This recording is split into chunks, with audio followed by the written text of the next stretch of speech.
When he first said he wanted to build something that could fly, everyone laughed. They laughed not because they were cruel, but because they couldn't see what he saw.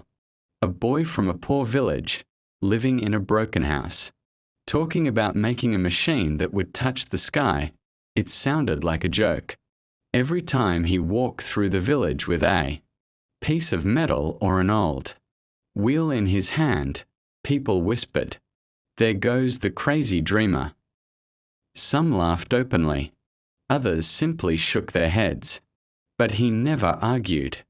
He never tried to defend himself. He just smiled and kept walking toward his little workshop, a small wooden shed filled with broken parts, rusted tools, and endless hope.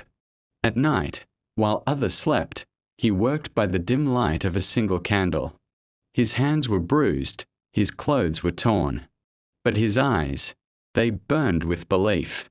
He failed 100 times. The machine broke, the designs collapsed, and sometimes he felt like giving up. But then he would remember his father's words, spoken years ago before he passed away. "Son, the world will laugh at your dreams before they respect them. Let their laughter be your fuel, not your wound." Those words stayed inside him like fire. Every failure was painful, but he learned something new from each one.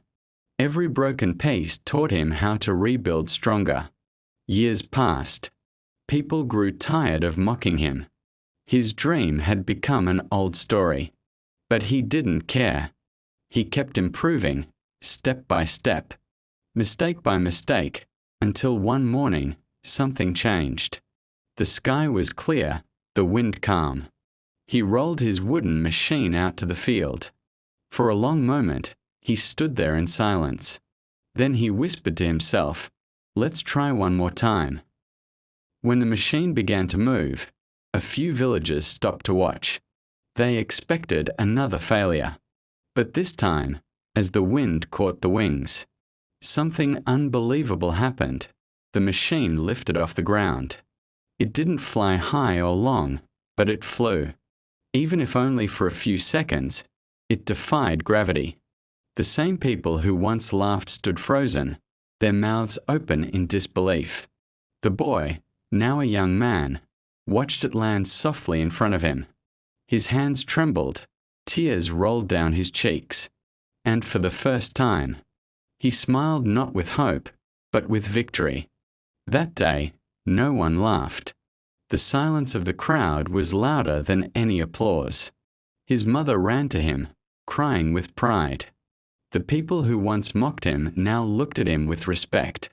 He didn't shout, he didn't boast. He simply said, "You laughed when I dreamed, but I never stopped believing." Because belief doesn't ask for permission, it just needs courage. And from that moment, his name spread beyond the village. Not as the boy who failed, but as the man who proved that belief is stronger than doubt, and persistence can turn mockery into miracles.